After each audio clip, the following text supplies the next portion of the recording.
You are watching the Justin TV Invitational, cast by myself, TotalBiscuit.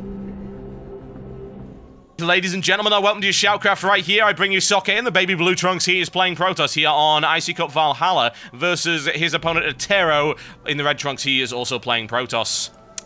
This is the Justin TV Invitational. This will be the winners bracket finals, which means that the player that wins this one will go through to the grand final. The player that loses this one will be knocked down to the losers bracket, where he will have to face off against Brat OK in a best of 5, and then the winner of that one will go into the grand final with the winner of the winners bracket, which will confuse a lot of people, I know, but that's how double elimination works, and you're just going to have to deal with it, folks. Just going to have to deal with it.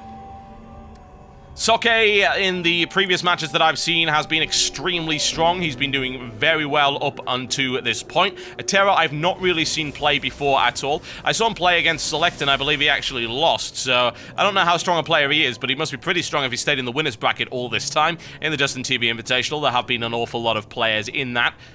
Great players as well. Good lineup indeed. We just saw Drewby get eliminated by Brat OK in a 3-0 set. So Brat OK is on fire right now. The question is just how good will he really be? A little bit of a delay right there for Attero on the gateway. Interesting stuff. 15-second lead right now for Socke on that one. Not that that'll make a huge difference, but a little bit later.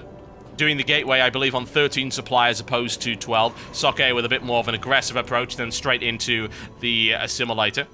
Scouting around here, this is an old Brood War map being converted by Icy Cup alongside things like Fighting Spirit. There's been an interesting map pool available in this particular tournament. Awful lot of Brood War maps, as well as some of the remakes and things like that, alongside things like Shattered Temple, Zelnaga Caverns, Metalopolis, and those maps that actually, you know, work. Things that people actually like, whereas there's been a lot of very bad maps in the pool that people absolutely despise and dislike, and it's horrible and awful, and yeah, not nice at all. Not the kind of thing you want. Socke, a little bit of defense against that, of course. Cybernetic score coming up for both. No big surprises in this early TVT. Oh no, we might get to see something that isn't a 4 gateway, but I wouldn't necessarily bank on it. Socke finally going to have to leave right there as the shields fall down on his particular probe. Attero in there once again for a little bit more scouting. He will find nothing of note. A little bit of harassment is all he will do. Force Socke to pull a couple of probes off the mineral line. A little bit of delaying tactics going on. It's the kind of thing that goes on that you would expect. And Socke also doing exactly the same thing with those probes. So, goddamn infuriating, those things.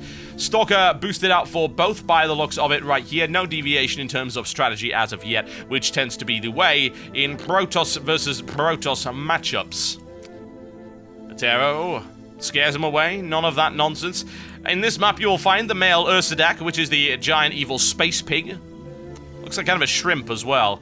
A little bit scary. Or a space elephant, space pig elephant, whatever the case.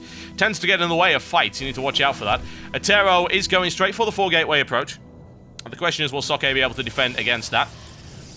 He does have more gateways coming out right here. Boosting out that warp gate. Attero looking for a place where he can deploy that proxy pylon for it. No time. There we go. Socke finally goes into the 4 gateway, which sadly is the way of things, although he is a little bit behind in terms of his 4 gateway. Nothing that he really needs to worry about, I don't think, but you never know, folks. You never know. On a map like this, anything is possible. If we look at the force composition right here, Socke does have a slight advantage. 2 Stalkers out already. Not looking for the 3rd right here as he pushes out to deal with that. He needs to try and push this away. Attero already sitting on that pylon, and that pylon has been caught out of position. Socke may not be able to deal with the pressure as it comes down. It's something he's going to have to look out for. Stalker moving into reinforce right here. Here comes the warping. Primarily Stalkers for Socke. Wouldn't be surprised to see him sally forth immediately. However, Attero's already done the warp, and Attero now has the advantage in terms of numbers, and this could be very unfortunate for him. Attero with the proxy pylon going in right there. Socke with the valiant defense. Will he be able to hold it off? I'm not entirely convinced about that. A little bit of micromanagement away right there. 4 versus 4 right here on the Stalkers. Oh, there we go. 3 versus 4. Attero has it by the looks of it, but you never know. Socke with additional warp in right here, but here comes the pylon backed up there for Attero. Not able to repulse that quick warp in for Attero. Zealot on the field right here. This is looking like it's in Attero's favor right here at the 6.5 minute mark. This 4 gateway approach, it's very common in PvP, unfortunately. Socke getting torn apart right here. Numbers are firmly in favor of Attero. That's going to be messy, folks. Chrono boost on it right there. Grabs a few more Zealots to go out on the field. But honestly, Attero has the beachhead. He has what he needs to win this. I don't see how Socke can really come back from it. He'll go for it nonetheless. Zealot in the front line once again. Could see some Pip-Bo micromanagement. Looks for it. A good engagement right there by Socke. Unfortunately, losing his Stalker at the back right there. Attero with 3 Stalkers, and that's 0 GG, ladies and gentlemen. There you go. Quick 4 gateway approach, and the first win goes to Attero.